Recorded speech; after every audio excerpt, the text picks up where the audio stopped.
When I came to Christ, either I believe in Jesus or I don't. Yeah. Either I get into heaven or I don't. That's it. Jesus rose from the dead. It's a fact. I'm open to learning. I don't want to be a closed-minded. So Michael Francine's former mobster who converted to Christianity when he was put in jail, recently flew out to Romania to interview Andrew Tait and his brother.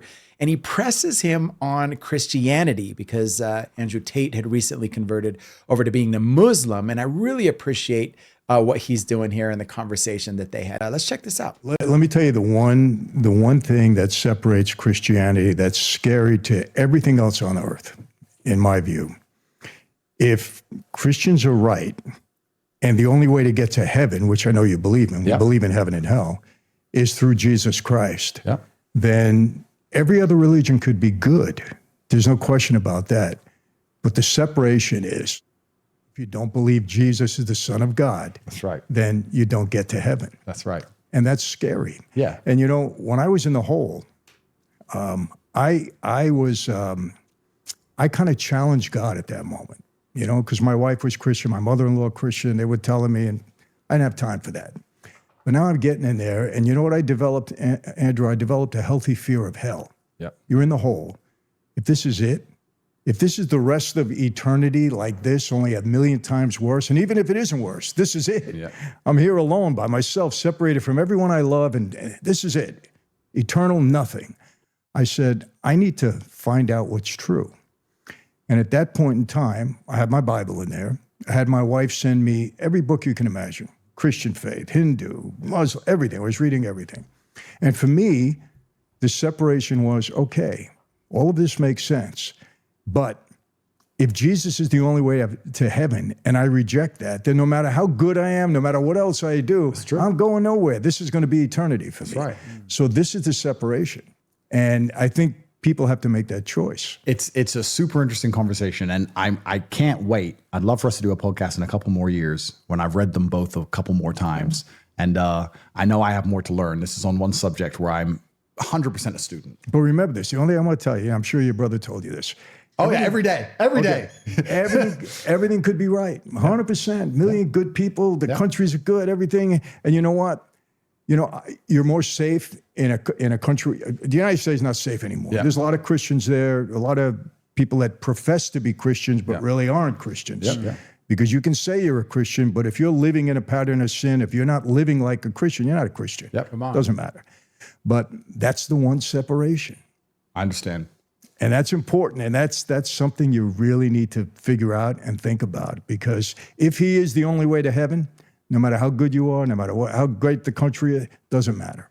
I really appreciate how bold he is. They talk about so many different things, but he makes it a point early on in the conversation to say, hey, by the way, religion, by the way, Jesus, by the way, I know that you recently converted over to being a Muslim, but if Jesus is the only way, you might have some problems, right? You might have some issues. And he told his story. He said, hey, I was in the pen. I did study all the other religions. I did figure out like where I wanted to land. And I did not want to be separated from the truth, which is Jesus Christ. Now, he talks about that, and Andrew Tait kind of shies away from it because he doesn't feel confident, which I appreciate, that he's not trying to act like he knows something he doesn't. And so he says, hey, in a couple of years, let me read some more. Let me find out some more. I feel like he probably knows more than he's leading on to. His whole deal with Christianity is he thinks they're weak. He thinks that they don't stand up for themselves. And there could be some truth to that. But he doesn't let him get away with it, though, because later on in the conversation, he brings it up again. I want to show you this second piece. This is over a 2-hour conversation, but he circles back. So let's check this out real quick. I want to get back to one thing, because this is important to me. And we're establishing a relationship now. I want to go back to religion for a minute. Sure. Just for a minute. Sure. And I know you have your brother, and I'm sure you've had very in-depth discussions about it. Yeah.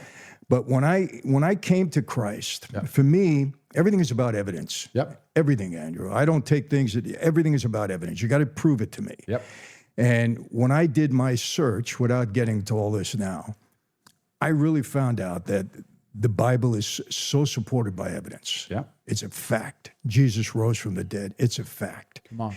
And what separates everything else from me is if I want to enjoy eternity and be in heaven, then I have to accept Christ. Yep. Yes. And that's all I want to say. That's the bottom line. So when you study Islam and you get there in 2 years, just remember, it could be a great religion. I have a lot of Islamic friends. I have so many people online trying to convert me to Islam. I bet you do, yeah. And you know what? They're so nice about it. Yeah. I mean, just really, we've had in-depth discussions, and I tell them the same thing.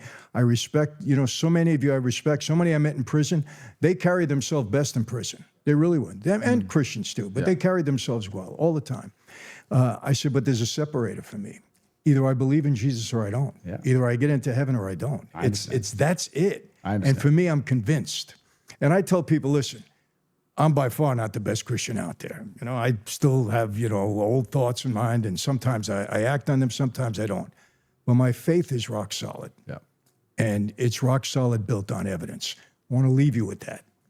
Okay? And that's a perfect way to end, because like I said, Bailey, who I live with, is a devout Christian. My brother as well. They're trying to say the same things, and I'm open to learning. I don't want to be a closed-minded. I will come to my conclusions, and God will lead me where He leads me, and I'm open to it, and I love to hear it, and I have absolute respect for Christianity. I really do. I love that. Okay, so if there was ever a master class on how to approach somebody who is in a different religion, right? And Michael Francine's, I hope I'm saying that right, Francine does it masterfully. In other words, he's completely respecting it. He enters into that conversation saying, hey, we're establishing a relationship. And to me, if we're friends, I want to tell you something that's super important to me. And who can't learn from that type of approach when it comes to telling somebody about Christ? Just say, hey, we're friends, right? Since we're friends, do you think I could share something that's important to me?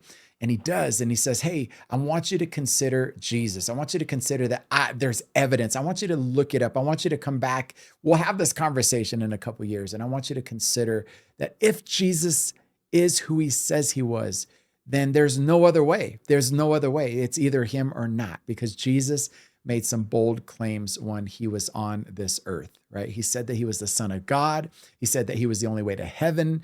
And so you can't just write Jesus off as a great prophet or somebody who did good because he was either a lunatic, right, as we've heard before, or he was telling the truth.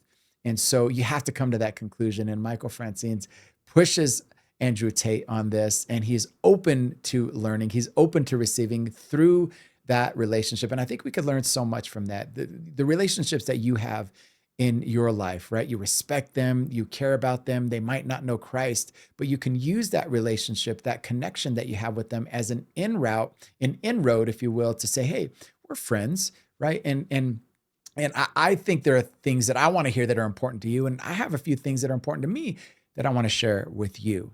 And there you could bring in Jesus, you could bring God into the conversation and just say, hey, I've done some things in my life. I'm certainly not perfect, as Michael Francine shares. He says, but Jesus is the way, the truth, the life. I've researched, I've done my homework. I've accepted him. I know he's the way, the truth, and the life. And I want to encourage you to seek the same and to do a little homework and to find out for yourself. And so I appreciate this. I wanted to highlight this video. I'm curious as to what he missed. What do you think he could have done better? What do you think he could have said that may have pushed Andrew even a little bit further? Who knows? But I would love to hear your opinion. I'll see you on the next one.